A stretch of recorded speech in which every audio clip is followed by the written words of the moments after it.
Although no such Quran has ever been found in accordance to the Islamic narrative of Uthman's one standardized complete Quran. If anything, sometime after Uthman, there is evidence even from Islamic sources, as well as from the discovery of manuscripts and archaeological evidence, that there has been amendments, additions, deletions, and numerous aberrations to the Quranic Codex post-Uthman's time. A specific example of this was during the Caliphate of Uthmanic, who reigned between 685 to 705 AD.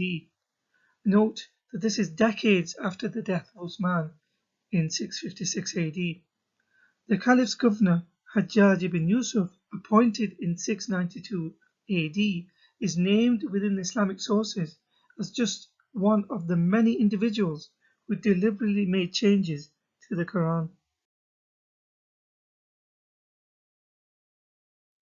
For example, Ibn Dawood in his Kitab al-Masahif has a heading ما غير الحجاج في مصحف Uthman, which means what was altered by Hajjaj in the Uthmanic Codex. He mentions numerous changes were made to the Quran that remain still today. For example, amendments were made to Quran 2:259. The original Quran did not have the extra letter ha within the verb to age or to spoil, yatasanna. Hajjaj changed it so that the verb contains this extra letter. Quran 5:48, the word for law, was originally read in the Quran as shari'ata, as it is still generally referred. Hajjaj changed it to shir'ata. For Quran 10:22, he changed the original word from yunshirukum to sayyirukum, a change from spreads you to enables you. For Quran 12:45, Uthman's Quran read as atikum, I will bring to you. Hajjaj changed it to unabbi'ukum, I will inform you. Quran 23:85-89, they will say for Allah, sayaquluna lillah, lillah meaning for God, 3 times. He made the last 2 occurrences as Allah. Quran 26:116, Hajjaj swapped words from 2 different stories in the same chapter. The story of Noah in verse 116 reads marjumin, stoned, but it originally had the words mukhrajin, meaning outcasted, which is now found in 26:167 in reference to the story of Lot. In turn, this story originally had the previous word marjumin, which would make sense as it was referring to the punishment meted out for adultery. For Quran 43:32, Hajjaj changed the plural word for livelihood, ma'aishahum, to ma'ishatahum in the singular. Quran 47:15, he changed the words from Yasin to Asin. Quran 57:7 was once read as wattaqaw, God-fearing. Hajjaj changed it to wanfaqu, spend. Quran 81:24 was read as bidhanin, accused, or someone that cannot be trusted. Hajjaj changed it to bidhanin, which means to withhold or to be miserly. A legitimate question here is, what authority did Hajjaj have to change God's words as collected by the Caliph Uthman? If he did, then it is an indication that he did not believe that the Quran was verbally inspired or was inscribed on a tablet preserved in heaven.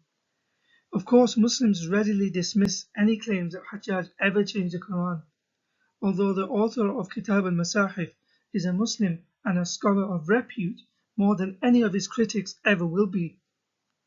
A peculiarity and a common feature of Islamic hermeneutics is that any source that is embarrassing is easily dismissed as weak, either by citing the source or someone in the transmission chain as unreliable. The irony of this kind of scholarship is, as already seen in the previous video, both Asim and Habs were considered unreliable by many Muslim scholars, yet the Quran is said to be transmitted from them and therefore accepted by the Muslims of today. Further, as will be shown in a later video, Abu Huraira was considered unreliable, yet he transmits most of the hadith literature. So was Ibn Ishaq for the biographical literature, Sirah. So the 3 main sources of literature for Islam, the Quran, Hadith and Sirah, without which there is no Islam, In effect, the whole of the Islamic knowledge base was transmitted by unreliable people by Muslims' own admission, yet their testimony is generally accepted by mainstream Islam. Nonetheless, Kitab al-Masahif explains, Hajjaj then had copies of his new text sent to the metropolitan centers and ordered the destruction of earlier copies that were in existence, very much as Uthman was supposed to have done years earlier.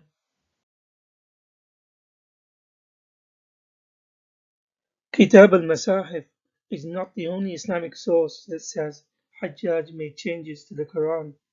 Ibn Khalikan, an eminent Muslim scholar whose biographical dictionary is considered to be the highest importance in the field of Islamic history, says in his book Wathayat al-Ayan, Volume 2, page 401, after quoting Abu Ahmad al-Askari, that Hajjaj ordered the destruction of all the codices representing a text earlier than the one canonized by Uthman.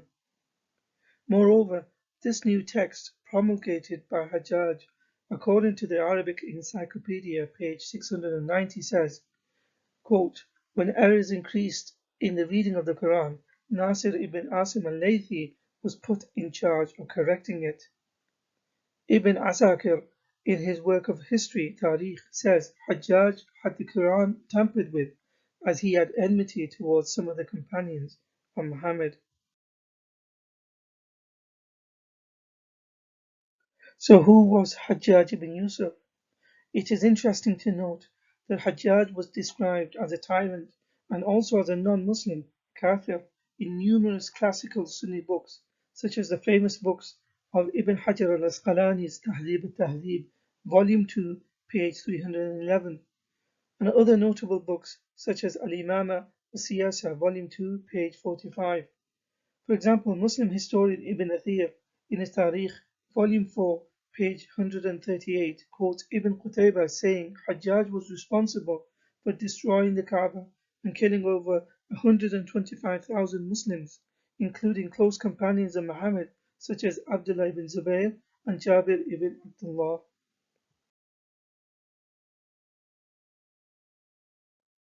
The Encyclopedia of Islam and peer-reviewed journals written by Muslim academics document the changes made to the Quran over the years. For example, it is referenced in the academic journals by Saleh al-Tu'ma and Behnam Sadeghi, amongst others. The Encyclopedia of Islam is a book approved by Al-Azhar University as the greatest project on the Islamic world. In volume 26, page 8186, it says the following: it is better to talk about the Quranic text known as Uthman's copy, in which there have been differences since the beginning, spelling mistakes and variant readings, even in the copies he sent out to Medina, Damascus, Basra, Kufa, and Mecca. On page 8187, it mentions the reason for the variance in the early Qurans was partly owing to the inaccuracy of the scribes. The Islamic Encyclopedia continues to say that the differences are also down to, quote, the Arabic letters of the alphabet, as deficient as they were at the time, were used in the earlier manuscripts of the Quran, which caused the cropping up of differences in readings as well as in the text itself. The encyclopedia states that at the time, where consonants were used, there was no vowels, no diacritical marks to distinguish one word from another, as the same word could have multiple meanings and sounds. Even where there was agreement on the pronunciation of the consonants, there remained still another problem, for some verbs could be read in active, passive voice. There has been collected many examples of general differences that cropped up owing to the writing system which we call the deficient letters, the undotted letters, or the letters without diacritics or dots, resulting in several examples and differences in the original texts. In most cases, the meanings suffered.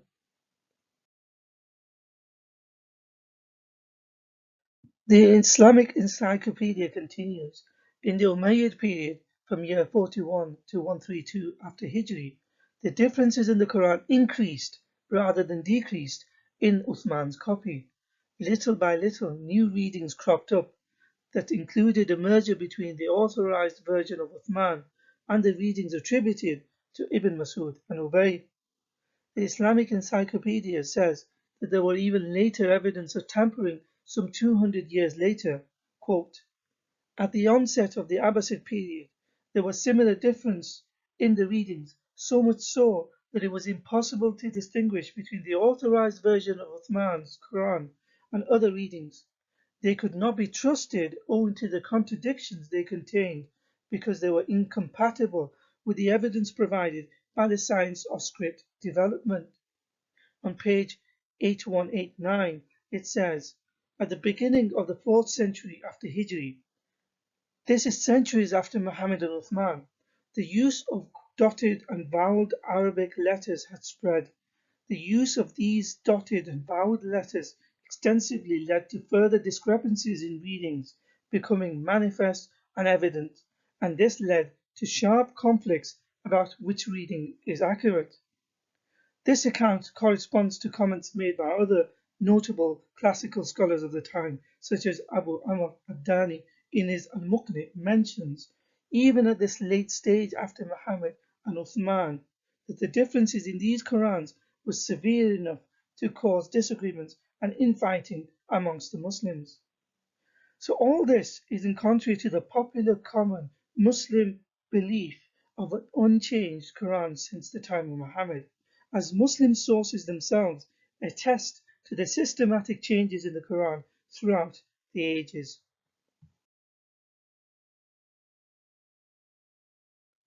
Archaeological evidence too suggests that the Quran underwent a transformation during the 100 years following Muhammad's death in 632 AD. There have been coins discovered with supposed Quranic writings on them minted during the reign of Uthmanic, which do not match the Quran of today. For example, minted in the year 696 AD, the aniconic silver coins or reformed coinage has Quranic verses which are not identical to today's Quran. It has the word Qul, say in the imperative, missing from chapter 112, and in the margin it has a variation of Quran 933. Today it is read as Huwa alladhi arsala rasulahu. It is he who has sent his messenger. Instead, the coin reads Muhammad Rasulullah. Muhammad is the messenger of Allah.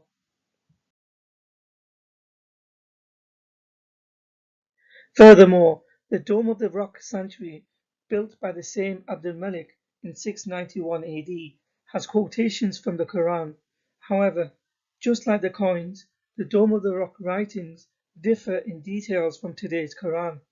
It contains juxtaposition of disparate passages, conflation, shift of person, and occasional omission of verses and words.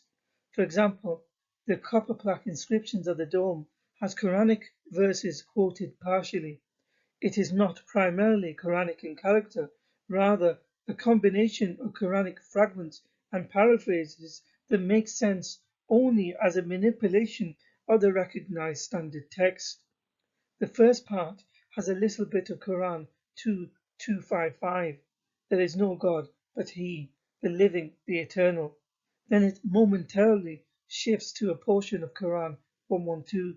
Then it has a variation of Quran 3:26. Thou gives sovereignty unto whom thou wilt, and thou withdraw sovereignty from whom thou wilt, and so on.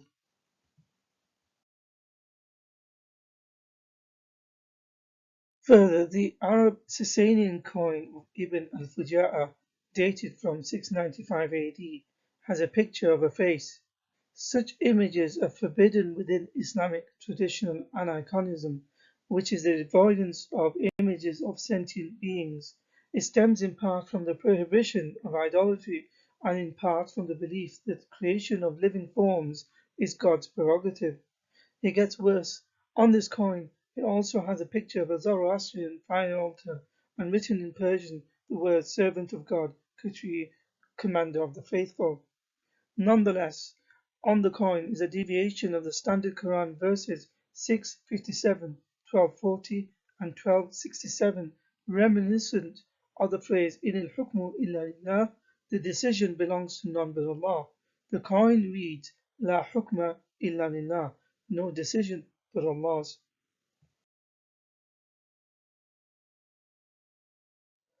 Again, in contrast to Islamic aniconism and tradition, on the Arab Sasanian false, dated 703 AD, on the obverse it has a bust with two bearded and mustachioed faces back to back, each bearing half a crown surmounted by two wings and a crescent, written in Persian, fortune and prosperity.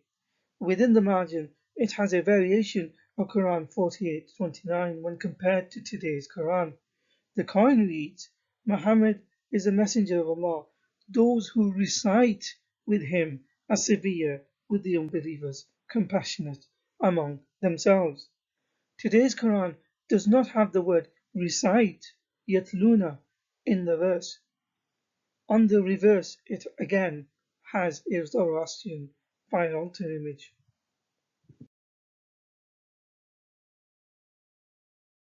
A rock inscription from Mecca dated from 699 to 700 AD contains Quran verses from chapter 56, verses 28 to 40, but it has an additional verse written on the rock that would have gone between verses 38 and 39 in today's Quran. This verse is Ma Ashab al-Yamin, what will be the companions of the right hand, which is missing from today's Quran.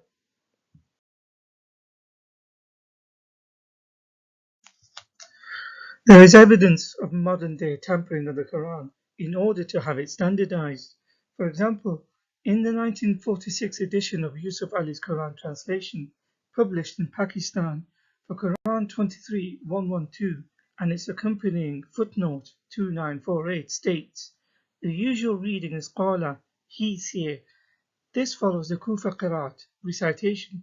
The Basra Qiraat reads Qul, say, in the imperative.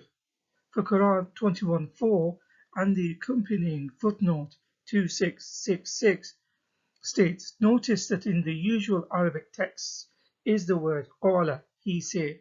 However, qul is a reading of the Basra Qiraat, meaning say in the imperative. According to Muhammad Asad, for this verse, in the footnote he states, according to the earliest scholars of Medina and Basra, as well as some of the scholars of Kufa, this word is spelled qul as an imperative, say, whereas some of the Meccan scholars and the majority of those of Kufa read it as qala, he said. So there seems to be no confirmation or consensus in the earliest copies of the Quran with having the possibility of reading it as either qul, say, or qala, he say. At-Tabari pointed out that both these readings have the same meaning and are therefore equally valid. But this is clearly not the case, either in writing nor in meaning, as other classical commentators have pointed out, such as Al-Baghawi and Al-Baydawi explicitly use the spelling qul. Also, Az-Zamakhshari had a preference for the imperative.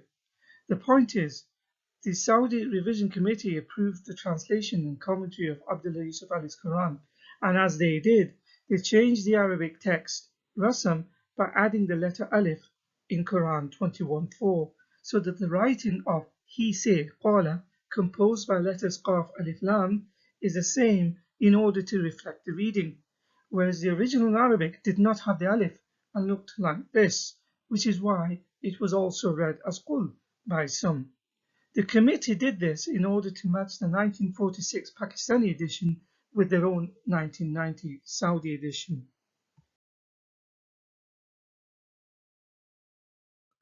An often quoted verse by Muslims in defense of the Quran's preservation is a circular argument done by citing Quran 59.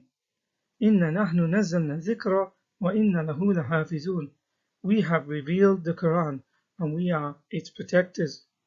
However, this is contrary to all the evidence and reality of the situation.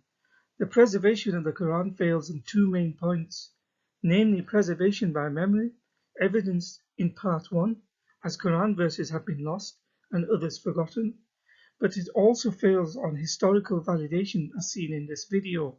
If anything, Muslims are guilty of the same crimes that Quran 5:13 accuses Jews and Christians of having supposedly done when it comes to their scriptures, whereby Allah curses them by saying يحرفون الكلمة عن مواضعه ونسوا حظا مما ذكروا به. They distort words from their places and have forgotten a portion of that which they were reminded.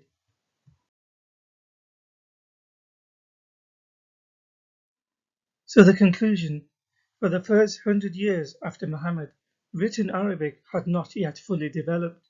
It was written in what was called deficient letters. This created a situation where numerous recitations and Qurans were in existence.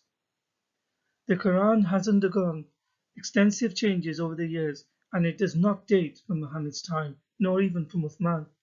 The earliest known complete Quran cannot be dated before 1924, as all the manuscripts that have been discovered are incomplete and contain numerous textual aberrations, and their dates are incongruent to the standard Islamic narrative. This will be discussed in a later video. There are vast interpretations and legal rulings derived from a single word, and its over-reliance on hadith and commentaries for clarification means that the Quran was never revealed in a clear, eloquent Arabic, Arabiy Mubin, as it claims for itself in Quran 16:103.